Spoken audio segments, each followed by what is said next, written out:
Hi and welcome! I'm Audrey, and last year I started to read way too many fantasy books, and now I have a big list of upcoming books I cannot wait to read in 2026, and also I started my list for 2027.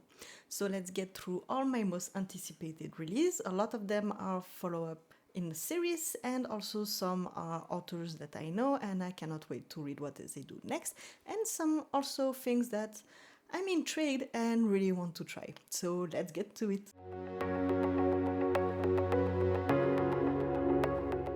So here I have my whole list here in my little tablets. So I will basically give you all the info I remember. I think that's pretty much it. Most of it in 2026 I already pre-ordered, and I didn't do 2027 yet, but I have already so many. I don't know how I will do. But anyway, let's start. This is, of course, for the remaining of 2026. I already made a video at the beginning of the year with my most anticipated releases. So since then, I had some new dates that has been announced, so new series I've started, and also some dates that have been changed around. So yes, I will give you all the updates. Let's start. I will go in, well, publishing order. So first will be Daughter of the Night by Gemma Gravel, that will come out 10th of July. You may have found her already on social media because she has quite a big presence and made quite a big community. It will be a gothic fantasy, and just the little sentences she shared and all the pictures and the world seems just amazing. I know it's a bit slower side, and she's self-publishing, and it just seems amazing, so I cannot wait. This has been pre-ordered on my Kindle for now. I'm trying to find a good balance between ebooks and also physical copies. So yeah, I'm doing my best. That's all I can remember. I know it's inspired also by her life stories, but of course it's fantasy, but like her grief and all those things. So I cannot wait to try it out. Then we have the 14th of July, A Forsaken Prophecy by Stacey McHeaven, the continuation of her series of Forbidden Alchemy that I read a few months ago. You have my review somewhere. The world was really, really nice. The story was really nice. I loved that we started with the two main characters being kids, and then you go to see how things evolve throughout the years. I do think I will read this one, listen to it on audio actually, because it was so easy to follow. The writing was so smooth, fast, and easy. I don't know, I just feel like I want to try the audiobook for this one. The first one I read on ebook, but I cannot explain it. It just, I want to listen to it for some reason. This come out on 14th of July. But I think I said that already. Then we have Prince of Sword by Elise Kova coming out on 21st of July. There is more books coming in July than I expected. So this is the following book to Arcana Academy. I made a whole vlog about it actually, which is good because I don't remember fully everything. I remember that I really liked it. I remember it ended in a way that definitely make me want to read the second book, and actually hope, but I don't know, that either we will have a switch of POV or we will have two PO. But maybe I'm wrong and it will just keep being the same format than before. I don't know.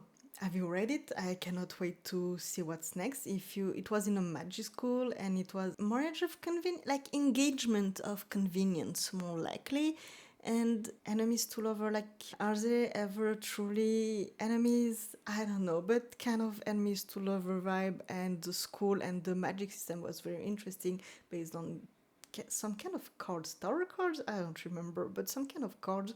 A bit complicated to follow, I have to admit, but it was very entertaining. Then still, well, the same date actually, 21st of July, I didn't notice, there is The Sea of Charms by Sarah Beth Durst. When I'm looking down, I'm looking at my list. So this is the third standalone in the interconnected universe of the Spell Shop. This one, I have to admit, I'm a bit on the fence, because as much as I liked the audiobook of the Spell Shop, the second book, The Enchanted Greenhouse, the first 5 minutes that you can listen to see if you like it or not, got me hooked. But then things started to drag on. You have my review somewhere as well of this one. So I actually DNF the second book. So this one, all I remember is that there is something connected about cheese. And well, it's Sea of Charms, and I know in this world they have a lot of islands and they have a lot of sea. So I guess it's connected to that. But I'm a bit on the fence, like, will I like it like the spell shop, or will I DNF it like the enchanted greenhouse? I don't know, but I will give it a try. Then we have Splintered Kingdom by Gretchen Powell Fox, coming on 13th of August. I cannot wait. Technically, I could go and read the ebook. This is the second book to the trilogy of Smoke and Scar. I almost forgot the name for a minute. So Smoke and Scar, that I just loved.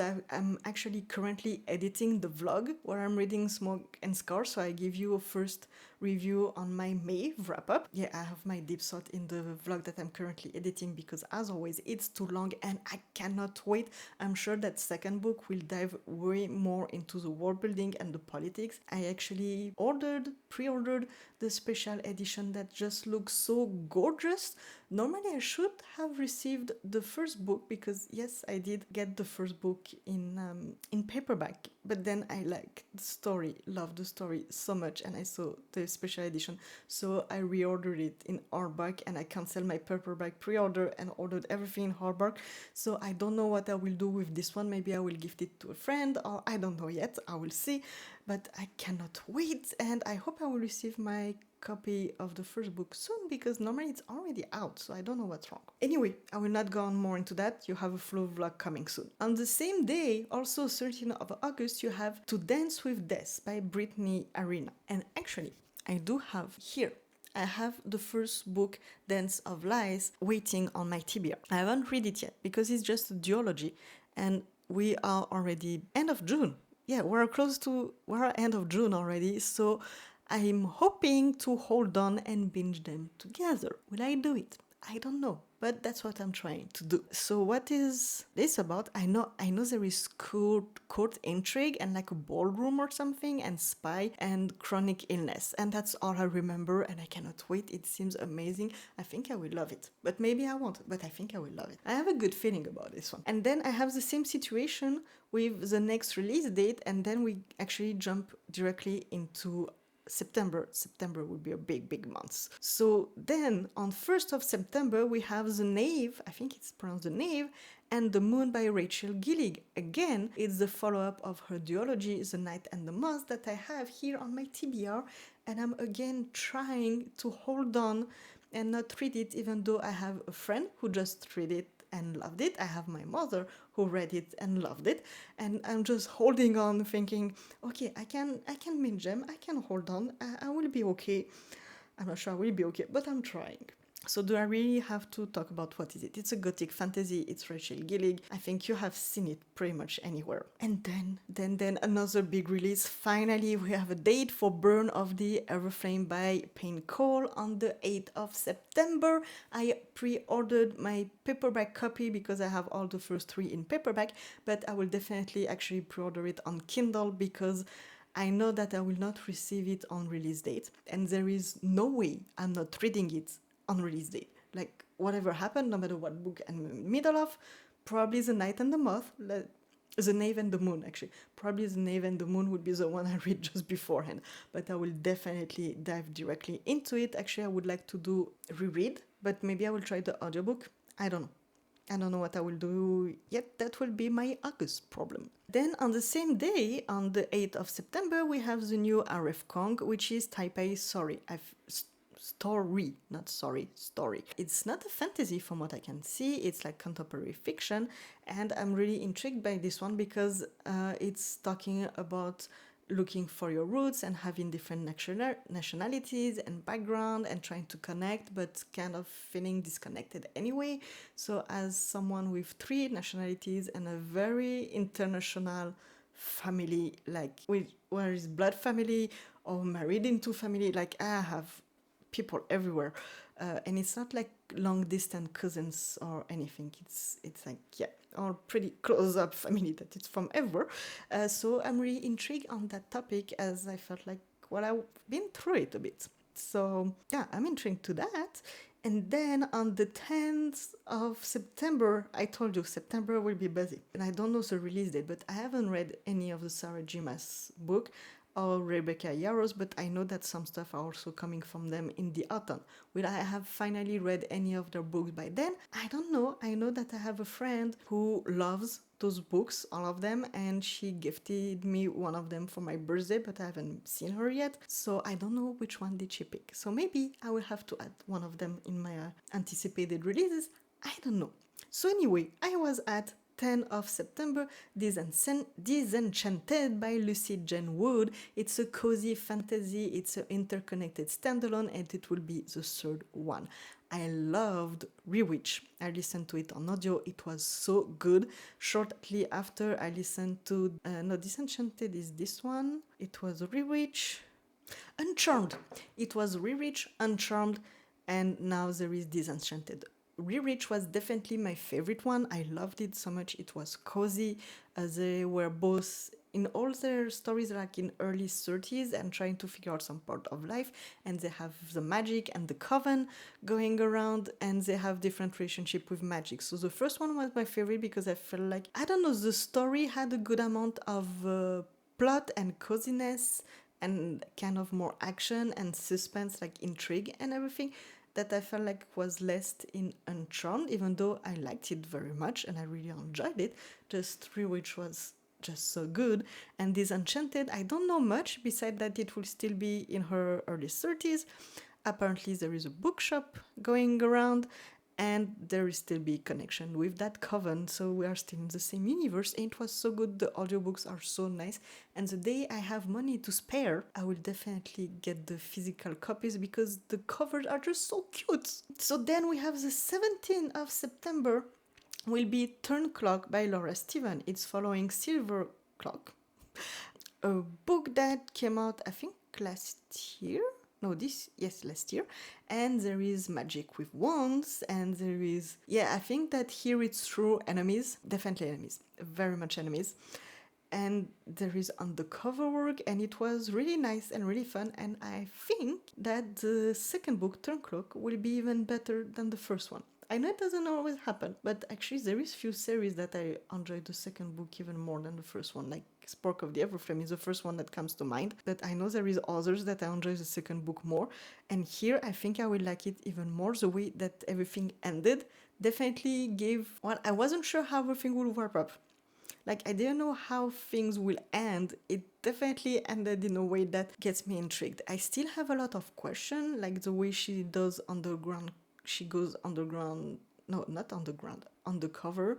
I'm still not sure why they're doing things the way they're doing it, so maybe we'll get more answer at that point, but I don't know. Anyway, it was really fun. Then actually it's a book that I just added recently because I saw a review about it. It's called The Wretched Divine by Adeline Grace, coming out of 22nd of September. And apparently it's her debut adult fantasy. And I don't know, I just saw a review, I think Freya, in the YouTube girl, YouTube content creator called Freya. I love watching her videos, even though she's so much younger than me, that I would like to admit, but I love watching her video and her podcast with Jamie. So yeah, she said it was well, unfortunately there is a love triangle, but she hates them more than I do from what she is saying. So and she was okay with it, so I should be okay with it. But it was gothic fantasy, apparently, like gothic vibes, and I don't know about demon and angel. I don't. It just got me intrigued. I think I would like to read that at some point, especially around autumn time. So I just added it there. Then we have The Blood Queen, which is the sequel to The Crimson Throne. It's by Sarah Rush and Bess Ravis. It's coming out of 6th of October. So it's the second book. I think it will complete the duology.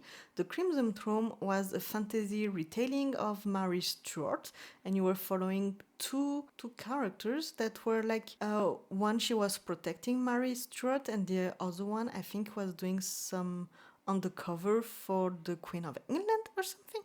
I don't know, it was really fun. Was it the most memorable book I ever read and everything? No, but it was a lot of fun, and I really read it very fast and really got deep into it, and it's pretty short. So if you like retelling with fantasy twist about Mary Queen of Scots and England and all of this, I think give it a try, you would like it. I know that the first part there was more set in Scotland. I think this one will be more set in England, from what I know. But yeah, give it a try if you like that kind of things. Then 2 days later, we have The Divines by Rachel Greenlow on the 8th of October. This is following The Ordeals, a book that I just loved. Normally, you have a review somewhere from October. I think that's when I read it. Definitely, there were creators I was not expecting. You are set up in a school, they have some trials, they have some studies, they have some fun family, they had fun magic also, from what I remember, and I just devoured it all over a weekend, and I cannot wait to read the follow-up story. I think I will do a reread though of the first one, because I think if I don't, I will miss out of some information that are pretty much important. And then on the 22nd of October, we have Shadow and Sun by Gretchen Powell Fox, will be the third and final book of the trilogy from Smoke and Scar, and I just cannot wait. Then on the 27th of October, we have Mortal Things by Mary Lou. So I just read Red City by Mary Lou. I was expecting that her next release will be, well, the following book, but no, apparently this is a new book, like a new series. I think it's dystopian. That's all I know. Because I really like Red City, but I do want to try out other of her books, because as much as I liked Red City and I had a good time, I don't know if it good time was... First part was a good time. The second half... Good might not be the word. Actually, it's part of my vlog I'm editing right now with Smoke and Scar, so you will have all my thoughts there. But yeah, I'm curious to look at her other books. I feel like there is some authors, like Lynette Noni, that's the first one that comes to mind because I just read Shadow Reaper behind me, that is now here next to The Ordeals. So there is authors like this, and I feel like whatever they will pull out, I will like everything. Her, I would like to try out, because I'm not sure I would like every of her books, but I do think that I would enjoy a lot of them. So I would like to just try her other series. And actually that's it for 2026. I don't have any release for November or December. Are there big releasing months? I feel like it should be. I don't know. So anyway, that's all for 2026, but I already have few things to share for 2027, so let's get into that. First, there is not a date yet, but there is Sasha Payton Smith, the author of The Rose Bargain, that I read also, I think in April, yes, when the second book came out. I really had a good time, especially the second book. I really loved it. I know that she has another duology that she wrote that I would like to try out, because it's about witches, so I'm very intrigued. And she announced that she has a new book, which is called The Fog's Bride, and it will come in winter 2027. And after that, she said that winter 2027 means beginning of 2027. So that's all the info she shared now. I think she shared a bit about the story that I honestly don't remember, but definitely I will keep an eye out for that. Then we have on the 13th of January 2027 the third book from A Language of Dragons. I don't remember the author, but anyway, I will put you a snippet somewhere. Actually, I don't know if I will read that book, but I have The Language of Dragon, the first one, that is still on my TBR pile, so I just put it there because I think if I will like it, I will want to binge and read the third one, so maybe I will wait for it like for the end of the year, so then I could binge all three of them in a row, in case I like them. And in case you read it and like me, well, don't hesitate to try to convince me to pick it up soon, and maybe you're interested to know that the third book is coming on 13th of January, so like this, you know. Then on the 26th of January, we have Dragon of the Deep. It's a book by Beth Ravis, so she's one of the authors from The Crimson Throne, and I'm just curious to see what else she has written, and clearly there is dragons. That's all I can remember. So I will give it a try. I think she read also other book, and I think the other author, Sarah, also wrote other books, so I will at some point just dive in, like try to check. I know they wrote together a book which is medieval time, I think in the Black Forest in Germany. So actually this one I keep in the back of my head and holding on for my next vacation in the Black Forest in Germany, because I mean, that's just fitting, right? Then we jump directly into March. on the 9th of March, we have the third book of the Shield of Sparrow trilogy. I had a great time with the audiobook of Shield of Sparrow. I had a great time with the physical book with Rite of Starling, and I cannot wait to have the end of the story. So that's all the info I have, and do I have to say anything more? I don't know. I don't think so. I gave all my thoughts in all my reviews. And I read it also April, May, around there. I think one in April, one in May. That's why I'm confused. Then we have Python from H.M. Wolf coming out on the 30th of March in 2027. This is the follow-up to Dagger Moss. I think it's meant to be a duology, so it will wrap up the whole story. If you've seen my anticipated release of 2026, it was meant to come out in the autumn of 2026. But in the meantime, she's been traditionally published. So I think that's why it's been a bit postponed. But definitely, I want to know what happened next. Will I be able to stomach reading again Dagger Mouse? I don't know. I will see. Then on 27th of April, we have Silver Dawn by Mary Lou. I just told you that I just read Red City. That will be part of my blog. And this is actually the follow-up to this trilogy that she announced around the time I finished Red City. I like it when I finish a book and it's just at the time that the people are really sharing the info of the release date of the next one. Do I have anything more to say to that? I don't think so. And then on the 1st of June 2027, we have Blessed by the God by Kathy Rugan. And it's the continuation to Kissed by the Gods. They have winged horse. They have a very intriguing world building that I haven't seen anywhere yet. And I just liked it so much that I actually read it on an ebook and now I just got my special copy. But I'm planning to do a little book haul. I've been seeing it for a while, but I will do another book haul, I promise. So yeah, I cannot wait to read the next. I don't know if it's meant to be a trilogy though. I don't know. And the novella was so good as well. And the last book I have on this list is coming on the 5th of October on 2027. It's the Raven Scholar book number 2 called The Fox in Winter by Antonia Oxon. The Raven Scholar, actually I have a blog. I have a blog that it took me months to edit, but now it's finally out, so you can go see it. It was my first ever vlog, so it's not the best, but still have my thought. And even though while reading it, I was not thinking about it like, oh, I cannot wait to go back into it. But once I was in it, I had a hard time putting it down. And since then, I keep thinking about it and I will definitely do a reread because there were so many plot twists that I need to reread. So I'm so happy that The Fox in Winter is coming out in October next year. And I think it will be a trilogy, so then we still have to wait for one more. And that's it. That's all the book I'm waiting to be releasing in the second half of 2026, and in 2027 probably more will pile on as the time goes on and I see reviews and I discover new authors and new series. Which books are you excited for the end of the year to be releasing? Do you already have release date for 2027? I can tell you that in my list I didn't include there, but I have books that are written that I don't know if they come in 2027, 2028, but I'm watching out for them. I will be on them as soon as any dates or info is released. So that's all for today's video. My vlog, which was, I had a lot of training. I explained everything in my vlog, so I didn't manage to post, I had to skip one Friday posting videos. So this one will be published as planned, and the vlog with the Smoke and Scar and Red City and also 2 other books will be part of this vlog. I told you, it will be long. It will be releasing as soon as I finish the editing. So I hope you enjoyed this video. Don't hesitate to subscribe, to comment if you want to share any information about books releasing this year, and I wish you a wonderful day.